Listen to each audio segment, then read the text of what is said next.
વડોદરા શહેરમાં એનઆરઆઈના મકાનમાં થયેલી ચોરી મામલે મકરપુરા પોલીસની બેદરકારી છતી થઈ છે ત્યારે સમગ્ર મામલે જોઈન્ટ પોલીસ કમિશનરે આ તપાસ ક્રાઇમ બ્રાન્ચને સોંપી હતી.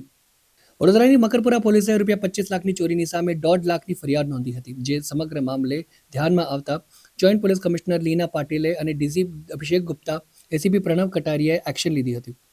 એનઆરઆઈના મકાનમાં થોડા દિવસ પહેલા ચોરી થઈ હતી, જેમાં પોલીસે આજ દિન સુધી ડોગ સ્ક્વોડ, ફિંગરપ્રિન્ટ એક્સપર્ટ કોઈને પણ મોકલ્યું ન હતું. ત્યારે જોઈન્ટ સીપી લીના પાટીલે નવેસરથી જ ફરિયાદ દાખલ કરવા માટે સૂચના આપી હતી અને આ ઘટનાની તપાસ ક્રાઇમ બ્રાન્ચને સોંપાતા ટીમ કામે લાગી હતી.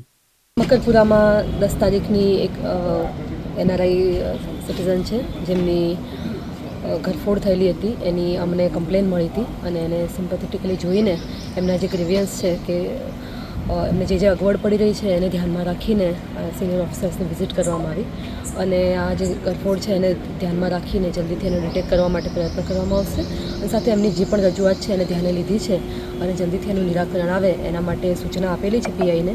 સાથે સાથે તપાસ છે ક્રાઇમ બ્રાન્ચ એગ્રેસિવલી એને પરસ્યુ કરીને ડિટેક્ટ કરવાનું એ કરશે અને બાકીના જે ઇસ્યુઝ છે એને પણ સોર્ટ આઉટ કરશે.